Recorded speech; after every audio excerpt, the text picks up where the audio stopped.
Skor kita kerana malam ni ia minta maaf kelewat sikit kerana jam ya. Dan insya-Allah malam ni kita tengok sikit hadis kursi yang kita nak tengok bagaimana yang kita dapat ambil iktibar ya. Baik. Hadis kursi malam ni ialah yang kita nak tengok tajuk kesenangan-kesenangan di syurga. Ya, tajuk ni ada kesinambungan dengan tajuk yang lepas, iaitu jalan-jalan ke syurga ya. Apabila kita masuk syurga, maka kita akan lihat apa itu kesenangan di syurga. Kita tengok matan hadis ya. Berfirman Allah dalam hadis kursi an Abi Hurairah radhiyallahu anhu qala Rasulullah sallallahu alaihi wasallam qala Allah a'dadtu li ibadis salihin, untuk hamba-hamba yang soleh aku sediakan kesenangan yang tak pernah dilihat oleh mata. Ya. Mala ainun ra'at wala uzunun sami'at wala khatara ala qalbi bashar. Tidak pernah terdengar oleh telinga, tidak pernah sedikit pun terlintas dalam hati manusia. Maknanya surga ini yang kita idam-idamkan, walaupun kita dah dengar dan sebagainya, tapi katanya hadis ni tidak pernah mata kita melihat. Itu jelaslah. Sebab kita tidak pernah pergi lagi kan, tak kembali lagi. Yang kedua, tidak pernah terdengar oleh telinga. Terdengar nikmat, terdengar kalau surga tu neraka lepas terdengar kan. Dan tidak pernah sedikit pun terlintas di hati. Maknanya apa yang kita duk bayangkan surga nikmat tu tak pernah terlintas. Cuma kita dengar cerita sebagainya, khususnya cerita daripada Nabi kita Muhammad sallallahu alaihi wasallam. Baik. Perkataan a'dadtu asal daripada i'dad ataupun isqa', berasal daripada as-sakiu ataupun menyiapkan, menghadirkan dan menyediakan. Maknanya surga ni benda dah sedia ada. Allah dah sedia dah. Allah menyebut dalam Al-Quran, lakinir rasulu walladzina amanu ma'ahu jahadu bi amwalihim wa anfusihim ulaika lahum khairat. Mereka tetap tinggal tetapi Rasulullah SAW, orang yang beriman bersama dia, berjihad dengan harta benda, jiwa mereka, dan mereka itu orang yang mendapat kebaikan, dan mereka itulah orang yang berjaya pada Allah, menyediakan untuk mereka surga-surga yang mengalir dalamnya beberapa sungai. Jadi Allah dah sedia dah di surga itu, nama dia ada sungai-sungai, jannatin tajri min tahtiha al-anhar khalidina fiha. Yang kedua, nama dia ibadi. Ibadi mana hamba-Ku, iaitu abdun. Hamba di sini, hamba ialah orang yang menghamba diri semata-mata melaksanakan ibadat. Ada dua perkataan nak bincang dalam hadis kita ni. Semua manusia hamba Allah, malah segala sesuatu yang ada adalah hamba Allah. Ada hamba Allah yang mesti berusaha beramal, ada pula hamba Allah diciptakan untuk tunduk menyerah sepenuhnya. Dua jenis hamba. Kesemuanya dicipta oleh Allah bukan kerana dia memerlukan mereka. Maha suci Allah, dicipta olehnya bukan mengikut contoh, kerana memang tak ada contoh sebelumnya, tak serupa antara satu sama lain. Kesemuanya menunjukkan kebesaran keagungannya, lebih dari itu pula menunjukkan keesaan. Makna Allah ni, dia nak mencipta sesuatu tak perlu kepada model. Contoh kita ni kan, Allah cipta kita ni tidak ada model yang Allah kena tiru orang lain, tak ada. Sebab tu Adam masa mula-mula Allah cipta, syaitan jadi heran. Syaitan duk fikir Allah cipta Adam ni dari mana. Kita di dunia ni pula nak buat apa-apa mesti ada contoh kan. Ada contoh ya, ada model. Nabi contoh dia ialah akhlak. Kita nak ikut Nabi contoh akhlak. Itu maknanya kelemahan manusia. Tapi Allah ni dia tak lemah. Dia tak perlu contoh, dan dia pula tak perlu pada kita. Kalau dia tak cipta kita pun ada masalah. Cuma kita ni perlu pada Allah iaitu kita mengabdikan diri pada Allah. Manusia termasuk hamba Allah dalam kedua-dua makna di atas. Makna dua bentuk tadi yang beritahu. Ciptaan yang tunduk menyerah sepenuh dia, tunduk menyerah 100%, tetapi mesti berusaha beramal. Kalau serah saja, tak berusaha, tak beramal, tak jadi. Contoh kita ni, kita serah bulat-bulat, tapi tak ada ikhtiar, tak ada tawakal, tak ada amalan, tak belajar, tak jadi. Aku serahlah pada Allah, ku untung sabut, orang kata timbul, untung batu tenggelam tak? Tak boleh. Tak boleh kita serah bulat-bulat gitu. Maka kita kena ada usaha, kena ada amal. Usaha tu mana jihad. Amal tu mana soleh, perbuatan baik. Manusia hendaknya bersyukur. Kita pula bersyukur. Jangan jadi macam orang kafir. Setelah Allah seksa dia kata apa? Kuntu turaba. Kenapa dulu kau tak jadi aku kena batu, dia baik. Ya, setelah dibakar maka dia rasa menyesal. Dia nak minta dengan Allah keluar sekejap ke dunia ni nak beramal, dan dia kata kenapa dulu kau tak jadi aku ni tanah. Itu maknanya dia tidak apa? Dia tidak bersyukur. Kita ni bersyukur. Orang yang tak bersyukur dia panggil kufur nikmat. Nikmat yang Allah beri sihat, Allah beri harta, Allah beri ilmu, Allah beri macam-macam, tapi tak bersyukur pada Allah. Dia duk anggap dia hebat, dia bijak, maka itu kufur nikmat. Maha pencipta dengan cara berusaha, dengan beramal menurut aturan tetapkan yang disampaikan melalui para rasul dan adalah agama. Agama yang benar menurut firman Allah Al-Quran. Agama dapat letakkan atas batu ujian untuk menunjukkan kebenaran. Agama ni pula tuan-tuan, dia tak duduk sendiri. Dia berdiri atas satu dia panggil batu ujian. Sebab diuji dulu agama ni. Kita yang ada agama ni kena ujian. Kalau tak diuji, tak tahu kita punya sejauh mana dia punya title. Title diuji. Baru boleh kata dia tu bagus, dia tu muttaqin, dia tu mukminat, dia tu solihat, qanitat, macam-macam istilah dah. Dia tu ulama, dia tu orang awam, dia tu macam-macam. Quran menerang kepada kita sifat hamba Allah dikehendakinya baik erti maupun tujuan.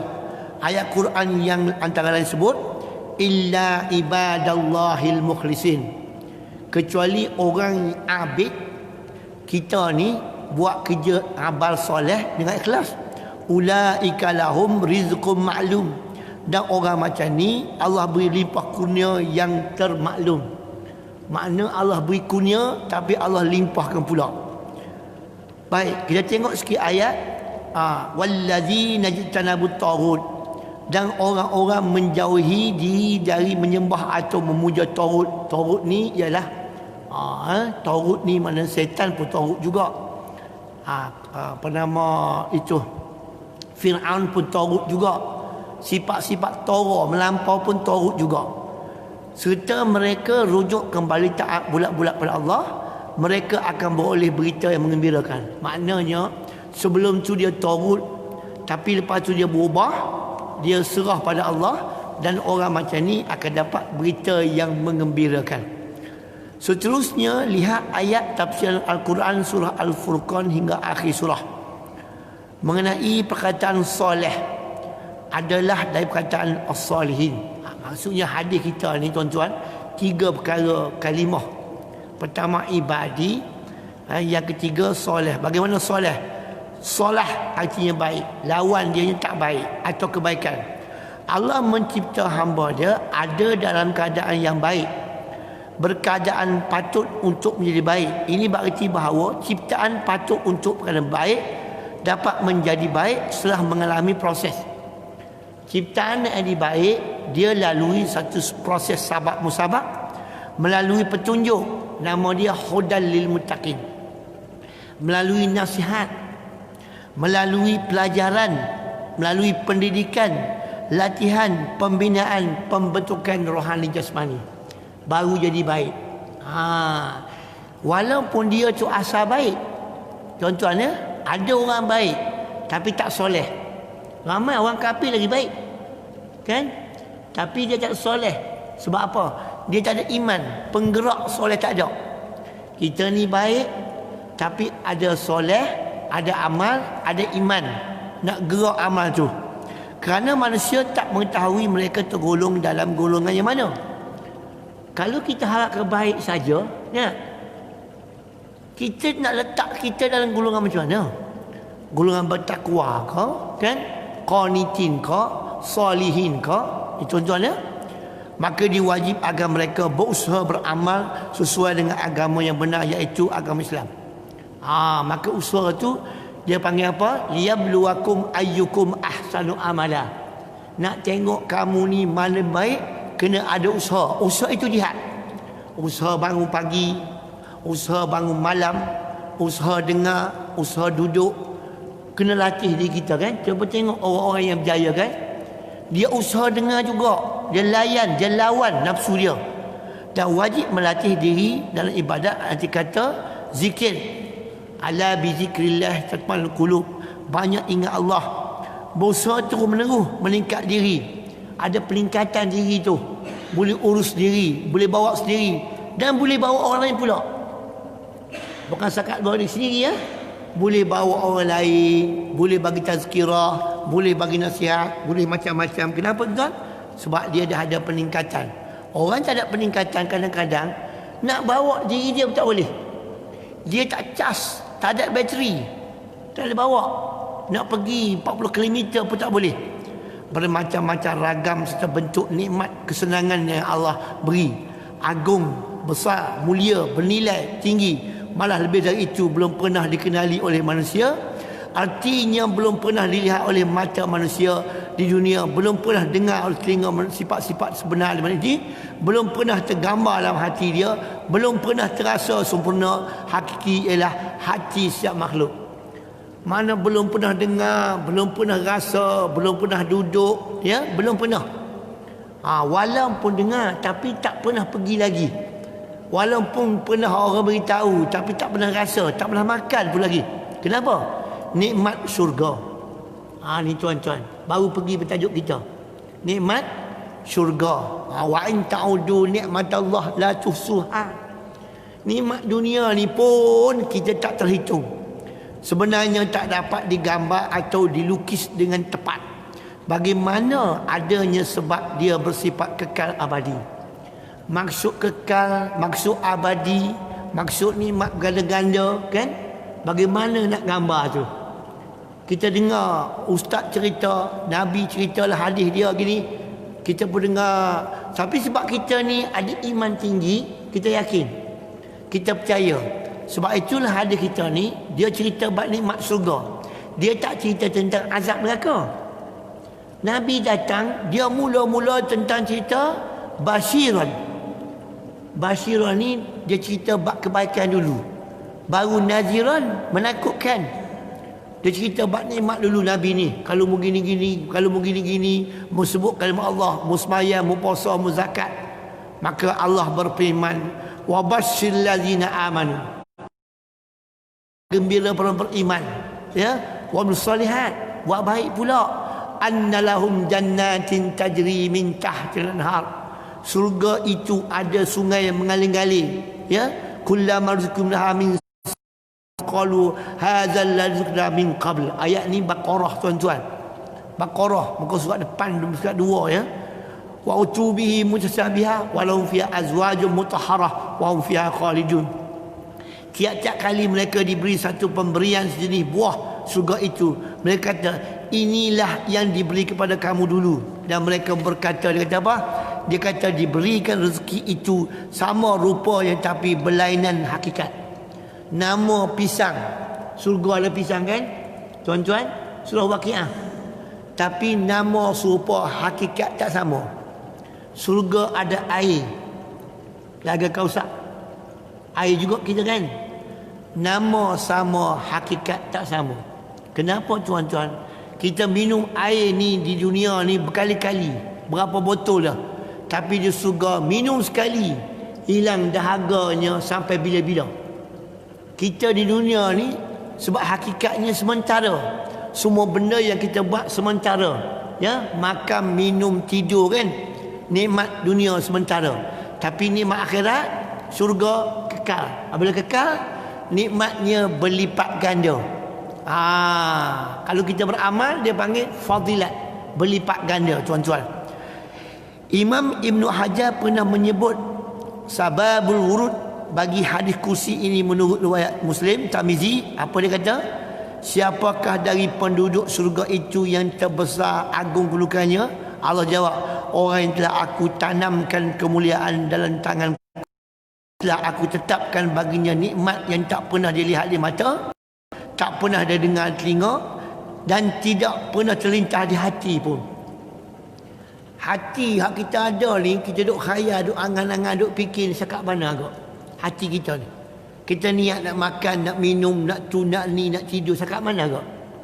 Hak kita fikir, duk niat dengan hati ni, tuan-tuan, nikmat tu hanya ada sekitar ni ya. Tak lebih pada itu. Nikmat tidur, pejam mata sekejap esok bangun. Kan? Nikmat beristeri, kita kata sekejap habis.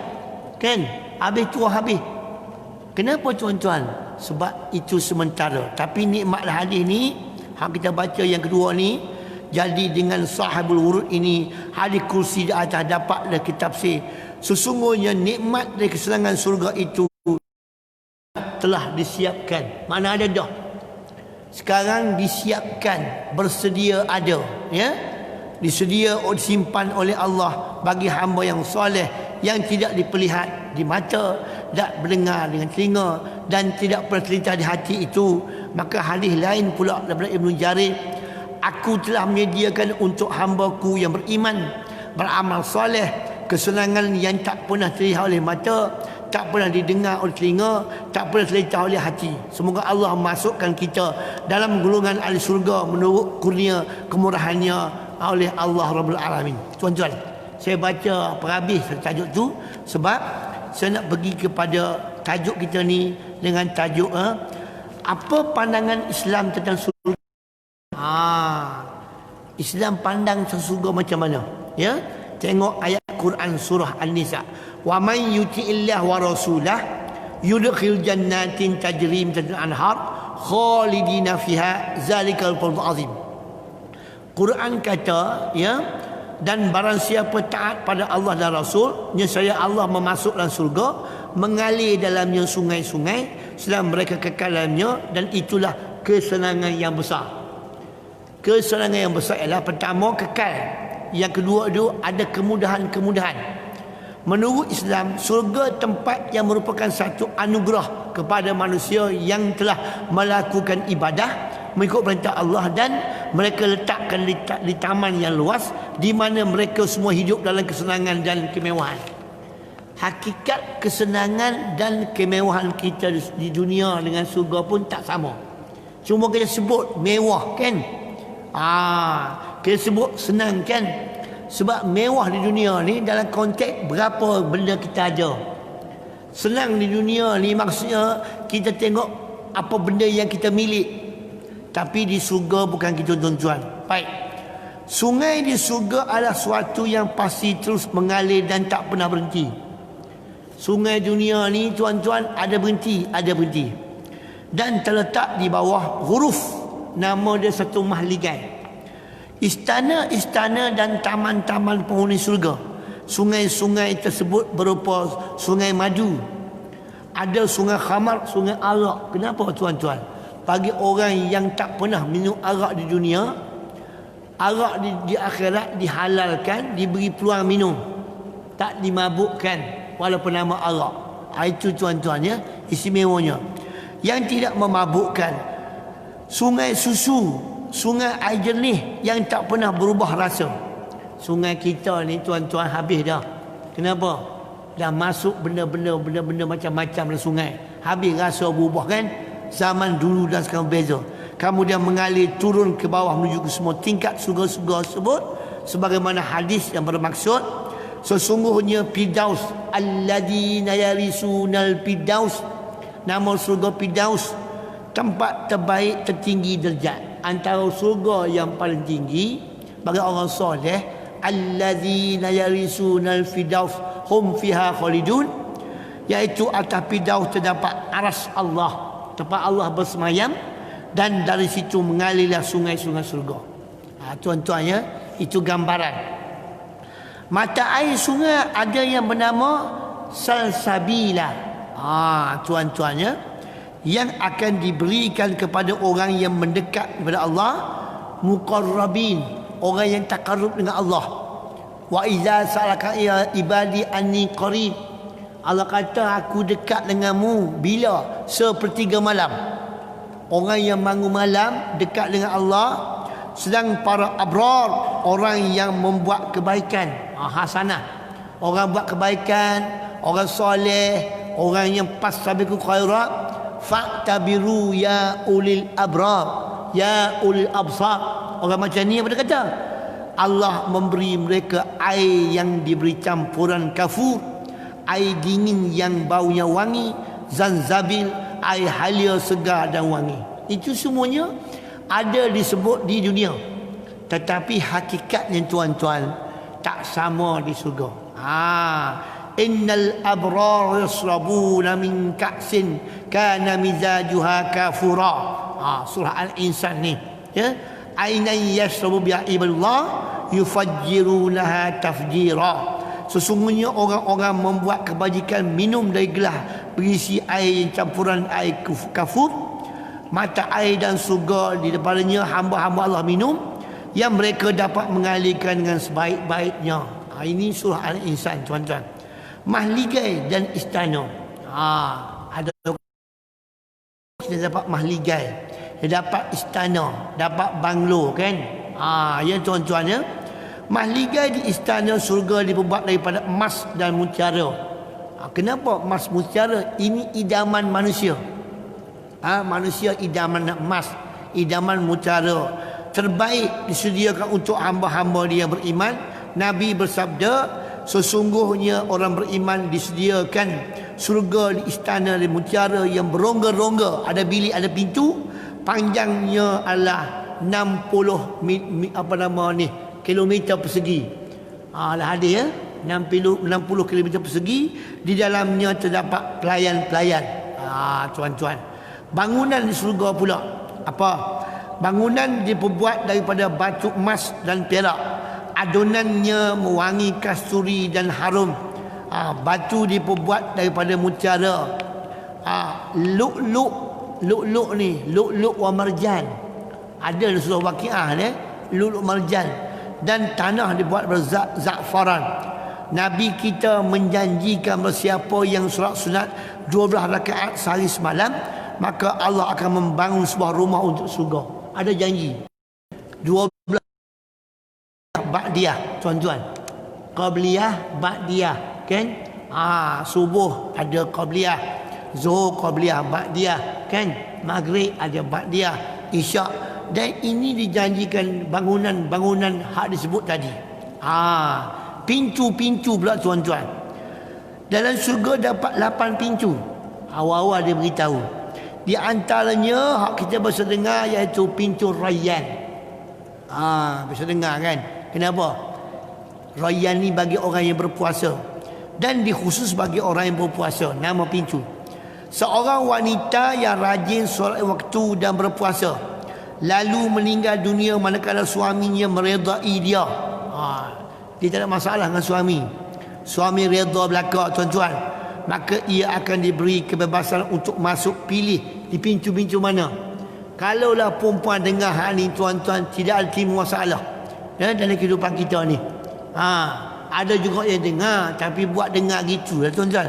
Pintu surga berdasar hadis yang sahih Bukhari Muslim, terbuka luas, orang solat akan masuk pintu-pintu solat. Sebab itulah kita ni kadang-kadang beramal tuan-tuan kan, ikut kemampuan. Kadang-kadang kita boleh buat benda ni tapi tak boleh buat benda ni. Orang lain boleh buat, maka Allah masuk ke pintu kita boleh buat tu. Sebab tu ada pintu zakat, pintu haji, pintu solat, pintu derma, pintu sedekah kan? Baru ada tuan-tuan. Maka ini pintu solat. Dan juga ada pintu jihad. Dan yang rajin bersedekah akan masuk pintu sedekah. Maknanya ada pintu-pintu, tapi di sini dia kata ada 8 pintu. Luas dan lebar pintu-pintu surga seperti jarak penunggang terpantas selama 3 hari. Itu diukur dengan kepantasan kuasa kuda. Kuda berlari tu jarak tu persegi dia 3 hari luas dia. Cuba kita bayangkan kalau kuda, kalau kereta berapa kilometer agak dia punya kelajuan tu kan? Jarak dia. Jarak antara satu pintu dengan pintu yang lain, antara Mekah dengan Basrah. Tuan-tuan, yang Mekah dengan Basrah, tempat Nabi pergi dulu Basrah. Pokok, taman dan teduhan di surga. Di dalam terdapat pokok bila seorang pengembara berjalan di bawah teduhannya selama 100 tahun. Ya tuan-tuan, maknanya pokok-pokok tu panjangnya, dia punya ranting-ranting dahan tu berjalan bawah dahan tu lamanya satu pokok 100 tahun tuan-tuan. 100 tahun ni ukuran di akhirat. Ya, ukuran di akhirat. Nescaya ia belum keluar dari teduhan tersebut. Pohon-pohon kekal dan buah-buah rapat-rapat berjuntai rendah hingga mudah untuk dicapai. Bukan pokok tu tinggi, boleh ambil pakai tangan, tak payah pakai galah. Seluruh pokok di surga batangnya diperbuat dari emas. Masya Allah. Masya Allah tuan-tuan, itulah hebatnya. Kita dengar, tak pernah tengok, tak pernah bayang. Tapi sebab kita beriman, kita percaya. Ibnu Abbas kata, di antara penghuni surga ada yang rindu dengan hiburan dunia. Ada juga ya. Duk dengar hak dunia. Lalu Allah mengutus angin, menggerakkan pokok-pokok sebut untuk mengalunkan alunan-alunan. Tuan-tuan ya. Betul? Betul. Desiran angin tu semuanya air laut, ombak, semuanya ada muzik. Tapi kita bukan orang seni, tak perasan kan. Kemudian pokok sebut memberikan semua hiburan yang pernah ada dunia. Jadi kita ni kadang-kadang duduk dunia berhibur, tapi Allah beri gak pulang hiburan, tapi hiburan dalam bentuk macam tu. Nikmat-nikmat pokok, sungai, angin yang ada tu berhiburkan kita agar kita berhibur. Baik. Buah-buah pula di surga. Fihi ma faqihatun wa nakhlun wa rumman. Allah kata, dalam keduanya ada buah-buah, ada pohon kurma dan delima. Ya, kurma dan delima. Ibnu Abbas kata, apabila penghuni surga teringin untuk memetik buah surga, maka buah-buah tersebut berjuntai-juntai hampir kepadanya hingga dia dapat mengambil mana-mana suka. Buah tu pergi dekat dengan kita, suruh petik dia tuan-tuan ya. Buah-buah ada surga tu berjuntai-juntai, suruh kita petik dia. Sabda Nabi kita, buah-buah di surga seperti anggur, ia lebih putih dari susu, lebih manis dari madu, lebih lembut dari tepung, dan dalamnya tiada biji. Tuan-tuan ya. Adapun tanaman surga adalah benih-benih yang disebar, maka ia tumbuh dalam sekelip mata dan boleh mengeluarkan hasil ketika itu. Tanam terus tumbuh. Ya, sebab itulah Nabi pernah cerita tentang orang berjihad. Orang berjihad, Nabi jumpa di surga. Dia kata, aku jumpa satu kaum, dia tanam terus tumbuh, terus buah, boleh makan. Ya, kita kena tengok berapa buah baja, berapa tu, berapa ni kan. Itu nama dia kun payakun. Ya, ini nama dia kun payakun. Buat terus jadi. Kita dunia pun ada, tapi proses. Mempunyai 100 tingkat. Nabi bersabda, maksud sesungguhnya surga dapat 100 tingkat disediakan oleh Allah bagi yang berjihad di jalan dia. Jarak antara tingkat dengan tingkat yang lain seperti jarak antara langit dan bumi. Sebab tu tuan-tuan, duduk bilik sama tapi tingkat berbeza. Bilik sama, surga sama kan. Duduk hotel sama tapi bilik berbeza kan, tingkat berbeza kan. Ini dunia. Maka jika kalian minta pada Allah, mintalah surga Firdaus. Tadi allazina yasul Firdaus hum fiha khalidun. Jadi kita doa, ya Allah, berilah aku surga Firdaus. Kenapa? Duduk di atas sekali antara surga-surga. Tempat tinggi surga adalah al-wasilah, yang terletak surga paling tinggi. Ia hanya dihuni oleh seorang insan yang mulia, iaitu Nabi kita Muhammad sallallahu alaihi wasallam. Tuan-tuan ya, Nabi duduk di surga yang tertinggi. Nama dia surga Al-Wasilah. Makanan pula tuan-tuan, penduduk surga akan dihidang makanan dan minuman lazat yang amat menyelerakan. Kita di dunia ni ada masa kan? Contoh, kita tak selera makan walau benda tu sedap. Bila? Masa kenyang. Kan? Masa kenyang. Tak selera, dah kenyang. Bukan soal tak boleh makan, sebab habis dah selera kita. Tapi surga bukan gitu tuan-tuan ya. Apa yang mereka ingin pasti boleh. Nak apa pun dapat. Kita dunia ni ingin tapi jadi angan-angan saja. Kenapa? Tak dapat. Pertama, dia melalui proses beli benda tu. Ada duit kan? Yang kedua pula, sihat. Kalau dah tak boleh makan, tak sihat, nak makan macam mana? Nabi bersabda, penghuni surga akan makan minum hidangan yang enak. Mereka tak mengeluarkan hingus dari hidung dia. Kita tanya ni, pedah ke tak pedah? Kenapa? Kalau pedah keluar hingus tak? Tak ada. Tak ada cerita pedah tak pedah tuan-tuan. Tidak membuang air besar dan air kecil. Makanan mereka membuat sendawa menjadi wangi seperti kasturi. Mana semuanya dihancur tuan-tuan badan kita, dan sendawa kita keluar melalui peluh-peluh habis kan begitu, tapi semua wangi. Itulah hebat tuan-tuannya. Hidangan bagi mereka pada kali pertama adalah daging hati ikan paus. Kemudian disembelihkan bagi mereka sapi. Makanan harian adalah untuk rumput syurga. Adapun tempat makan minuman mereka berupa gelas, piring dibuat daripada emas dan perak. Wa yutafu alaihim bi ayatin min fiddatin wa akwabin kanat qawarira min fiddatin qaddaruha taqdira. Dan diedarkan pada mereka balang dari perak, gelas-gelas yang jernih laksana kaca, iaitu kaca-kaca yang dibuat daripada perak, telah diukir dengan sehalusnya. Ukiran di dunia ni tuan-tuan, hari pertama, hari kedua ya, tengok elok kan. Tapi ukuran di dunia akhirat sampai bila-bila tak jemu ya. Ukiran Allah Ta'ala. Ukiran manusia ni, ada orang buat lagi baik, ada lagi baik, lagi baik, tapi tak kekal. Golongan pertama ke syurga. Manusia pertama sekali masuk syurga adalah Nabi kita Muhammad sallallahu alaihi wasallam. Kemudian disusuli oleh Abu Bakar As-Siddiq. Masya Allah tuan-tuan ya. Jelas sabda Nabi, golongan pertama masuk surga ni tanpa hisap berjumlah 70,000 orang. Tak tahu siapa ni tuan-tuan ya. Mereka saling bergandengan tangan hingga kesemuanya masuk surga. Wajah mereka seperti bulan purnama. Wujuhun yauma idzin na'imah. Lawan dia wujuhun yauma idzin khashi'ah.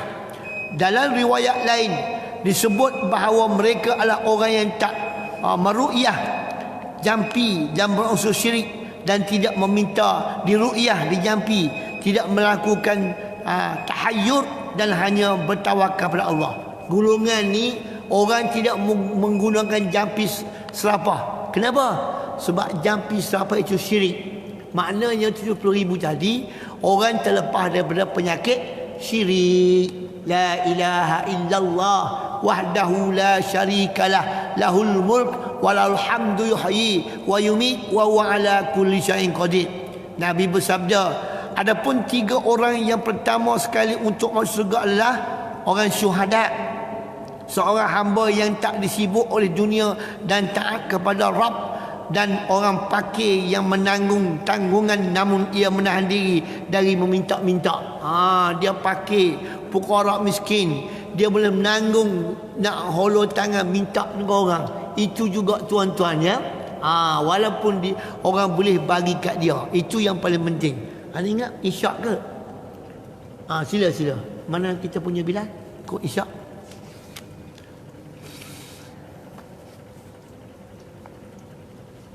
Syekh, dia azan. Sila bagi peluang azan.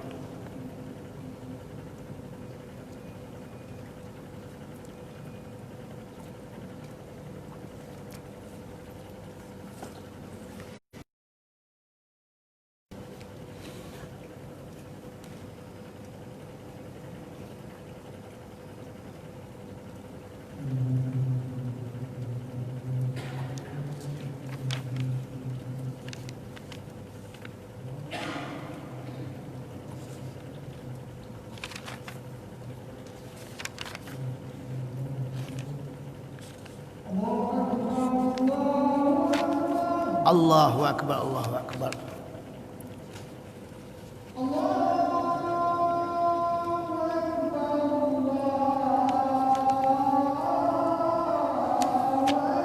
Allahu akbar.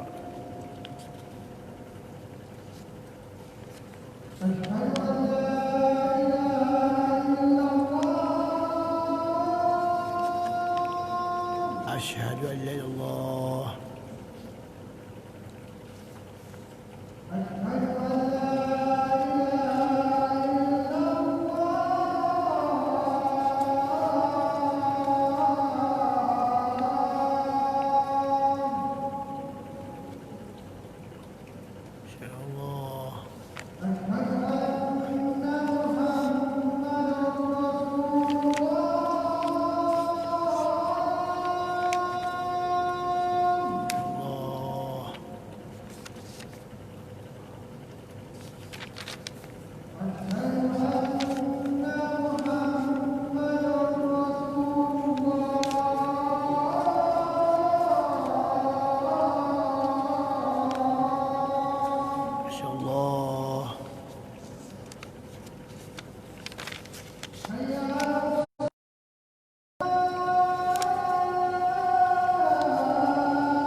Azim.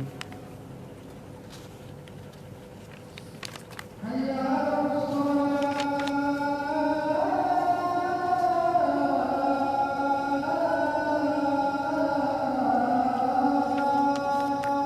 Azim.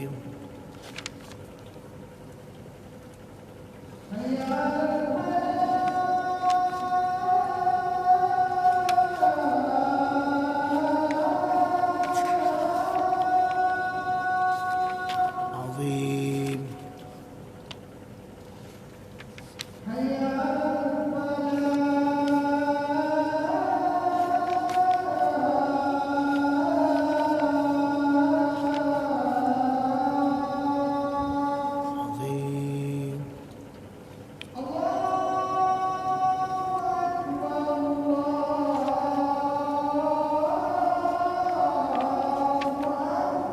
Allah Allah Akbar.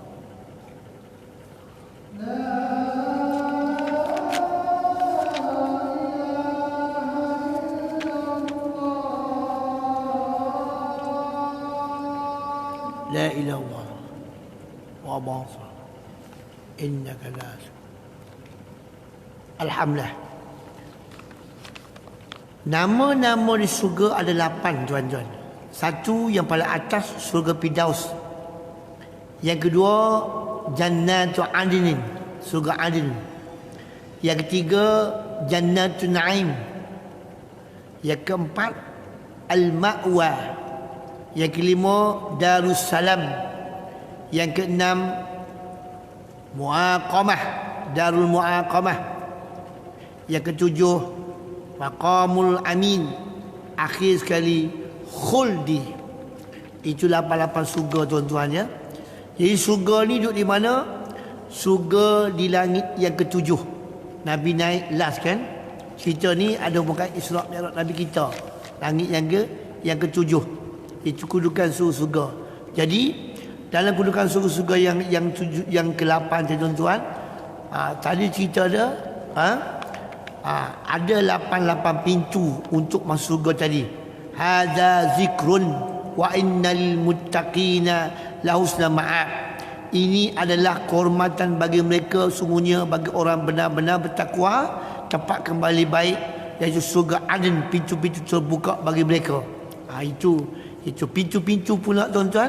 Ada babul rasul, pintu para rasul. Babul zakah, pintu zakat. Babul haji, pintu haji. Babul sadaqah, pintu orang suka bagi sedekah. Babul syuhada, pintu para syuhada. Babul salihin, pintu orang-orang soleh. Babul sadiqin, orang siddiq, orang yang benar. Babul ilm, orang ada ilmu, ada iman, suka bagi ilmu. Babul rahmah, pintu rahmah. Babul taubah, pintu bagi orang-orang yang suka bertaubat. Maknanya itu 8 pintu. Maka kita boleh masuk ke pintu-pintu mana? ikut amalan-amalan kita. Itu yang paling penting sekali. Jadi last sekali untuk malam ni, sebelum kita ada masa tuan-tuan, kita tengok lagi sambung tentang tajuk-tajuk ni. Nikmat yang paling agung ialah nikmat melihat Allah. Ini yang paling agung. Ya, setelah beberapa lama mengelilingi Hadiratul Qudus, malaikat Jibril membawa ke semua ahli syurga berkenaan berkumpul untuk menghadiri satu upacara perhimpunan agung. Allah memerhatikan malaikat Jibril, memerintah Jibril untuk membentang satu hamparan permadani. Maka duduklah para tamu Allah, lalu berehat dengan penuh gembira dan begitu seterusnya. Kemudian Allah memerintah kepada para malaikat, berikan makanan pada wali-wali kita ni, hamba Allah. Muncullah para pelayan membawa hidangan sebagainya. Setelah makan, Allah memerintahkan berikan minuman pada kita. Maka para tamu Allah tersebut diberi minuman. Setelah itu tamu Allah sebut menikmati jamuan hari pertama. Tubuh badan mereka disoci dengan pelbagai perhiasan sebagainya. Jadi nikmat yang paling agung surga seperti nikmat sebut tadi, iaitu nikmat kita dapat bertemu dengan Allah dan melihat Allah secara jelas tuan-tuan.